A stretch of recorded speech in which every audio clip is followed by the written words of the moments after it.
Oh, timun itu untuk menyiram terakhir karena timun kan sifatnya antiseptik, ya. Tapi boleh dipakai, ya. Tapi harus nanti ada prakteknya, ya. Ada mentimun boleh, pandan boleh kita pakai, ya. Tapi yang paling diminta oleh Nabi adalah kapur barus, ya. Kapur barus. Jadi dari zaman dulu kapur barus sudah ada, ya.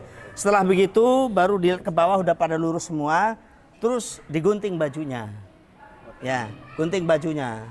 Tapi sebelum digunting harus ditutupin semua. Kalau pakai baju. Ya, kalau pakai baju, kalau udah dibuka, ya. Pokoknya dalam keadaan sudah telanjang bulat. Nah, anggap aja tertutup rapih ya. Ini kayak gini dulu ya. Ya. Nah, ini sudah buka semua pakaiannya, tertutup begini. Nah, baru kita buka. Kalau jenazah laki-laki begini, Pak.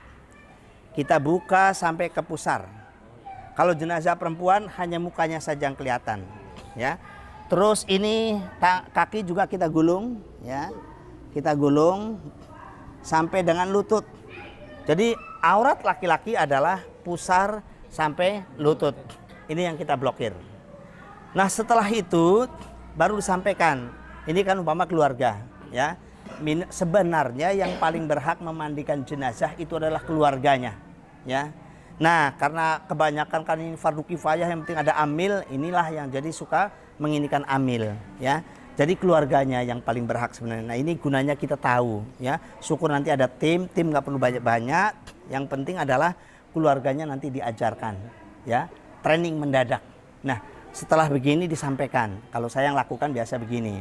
Saya dengan baca basmalah, kemudian saya sampaikan Assalamualaikum warahmatullahi wabarakatuh, ya. Kemudian udah dijawab salamnya, saya sampaikan Inna lillahi wa inna ilaihi raji'un.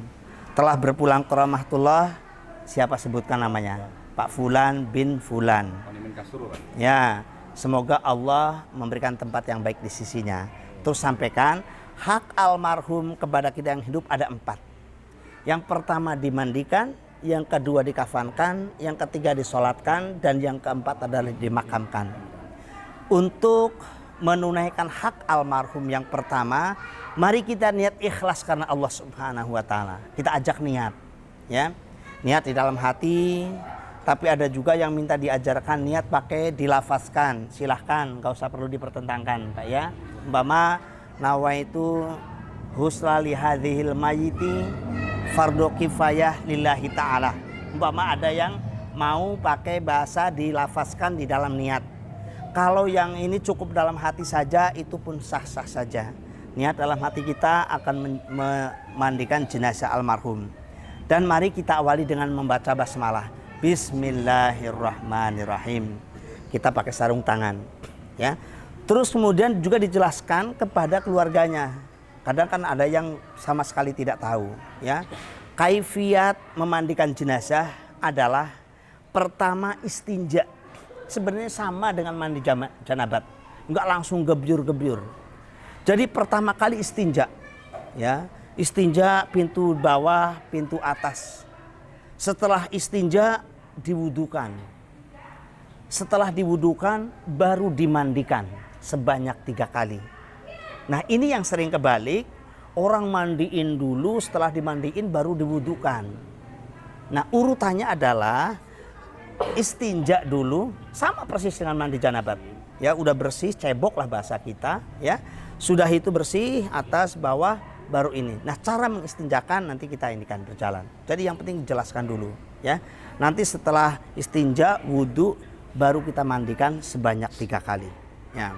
Yang mau mengistinjakan harus siap dengan sarung tangan, ya. Yang sarung tangan tadi, Pak, ya, yang dari karet, ya. Jangan sarung tangan yang potongan kain kafan, dia tembus. Nah, caranya adalah posisinya seperti ini. Tangan kiri di bawah, ya. Tangan kanan ada di atas. Nah, dubur orang yang sudah meninggal tidak sama dengan yang masih hidup. Kalau sekarang kita kan klepnya masih kencang, Pak. Ya, kalau lagi begini dia klep, ya, dia ngunci. Jadi nggak ada angin yang masuk. Nah, tapi kalau sudah jadi jenazah, ini klepnya sudah terbuka, sudah menganga, ya. Nah, jadi ketika kita mencebokin atau mengistinjakan itu mudah. Tekan perutnya sedikit, ya. Karena ini sudah nganga, nanti kotorannya keluar dengan sendirinya. Ya, nanti kalau sudah terasa, nanti di sana disediain kantong plastik di pojok. Ya, kalau udah terasa berat, berarti udah ada isinya. Nggak usah dilihat kuning atau hitam. Ya, itu kan, udah masukin kantong plastik. Ya, kalau dibiarkan masuk ke cerobong, ke selang, takut nanti pisang gorengnya ada ngegedean, nyumbat ini selang. Ya, jadi nggak boleh masukin kantong plastik. Ini yang lama. Ya, ini yang lama. Tapi ingat ya. Kalau kita memandikan jenazah umpama kan pasti nggak ada yang wangi, aromanya luar biasa, ya. Supaya tidak hoe, ya. Semakin aromanya hebat, maka kita yakin Allah akan memberikan pahala kepada kita jauh lebih besar, itu kan. Sehingga kita bisa nahan, tidak hoe, malah justru makin semangat. Subhanallah, ini yang luar biasa, mayat yang paling berharga, ya. Kita ini kan masukin, ya. Nah setelah itu terkadang kita temuin yang sulit udah ditekan begini nggak keluar. Periksa dengan jari kita, ya. Jari kita kan sudah pakai sarung tangan. Maka itu juga kalau pemandi jenazah nggak boleh pakai kuku, ya. Dah pakai itu kita korek sedikit. Berarti dia waktu sakit sulit buang air besar. Nah maka kotorannya biasanya kering sudah, kayak kotoran kambing, Pak. Maka cukup dikorek dikit-dikit, ya. Sudah begitu masukin. Nanti kalau yang keras sudah habis, nanti yang cair itu dengan sendirinya mudah. Nah ini perhatian kita belum boleh beralih sebelum dijamin bersih. Karena apa? Karena dia kan sudah menganga. Nanti kalau belum bersih kita udah tinggalkan megang yang lain, nanti ketika diangkat bisa keluar sendiri. Karena sudah nggak ada pengeremnya.